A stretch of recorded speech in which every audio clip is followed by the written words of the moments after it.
महाराज जी मतलब शादी का वैसा कोई वो नहीं, कोई कोई आकर्षण नहीं। अब देख लियो तुम आकर्षण। श्रृंगी ऋषि का नाम सुना है?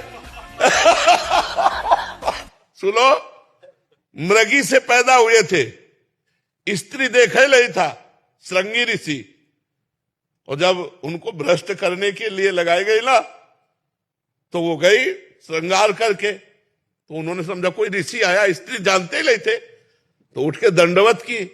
तो अब वो तो डर गई ना, वो लोग कहा ऋषि दंड, तो उनका हम नियम लिए हैं, दंडवत तुम्हारी स्वीकार नहीं करेंगे, तुम्हारे आसन पे नहीं बैठेंगे दिए हुए। एक ब्रह्म ऋषि के दिए हुए आसन पर कोई गंदी प्रवृत्ति वाला बैठ सकता है? और वो गलत भाव लेके गई थी। अब उन्होंने जब ऐसे देखा तो उन्होंने कहा ऋषि तुम्हारे केस कैसे कोमल कोमल है, हमारे केस महाभारत में लिखा है स्पर्श से, बोले ऋषि तुम्हारा स्पर्श बड़ा सुख प्रदान कर रहा है। आज तक हमारा हमारे पिता का स्पर्श इतना सुख प्रदान नहीं किया। अब वो कंदमूल फल लाए उनके लिए, तो उनका नहीं, हमारा व्रत है, हम किसी का दिया नहीं पाते, आप ही हो। तो अंगूर की बनी हुई पिलाया। अब ब्रह्मांड घूमने लगा। अब इतने में सूचना मिली कि विभांडक ऋषि आ रहे हैं, तो भागी वो।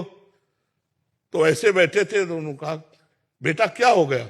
बोले मुझे उस ऋषि से मिला दो जिसके कोमल केस थे। ऐसा हाँ, तो मृगी से पैदा हुए थे, स्त्री नहीं देखा था, तो ब्याह हुआ और पूरा गृहस्थी धर्म को स्वीकार किया। तो आइए कि हमारा मन नहीं चलता, तो भैया हम उनकी बात कह रहे जिन्होंने स्त्री देखा नहीं, जिनकी माँ स्त्री नहीं थी, मृगी से पैदा हुए थे श्रृंगी ऋषि। माया बहुत विचित्र है। भगवान का नाम जप करो, उत्साह पूर्वक करो, लेकिन हम कह रहे हैं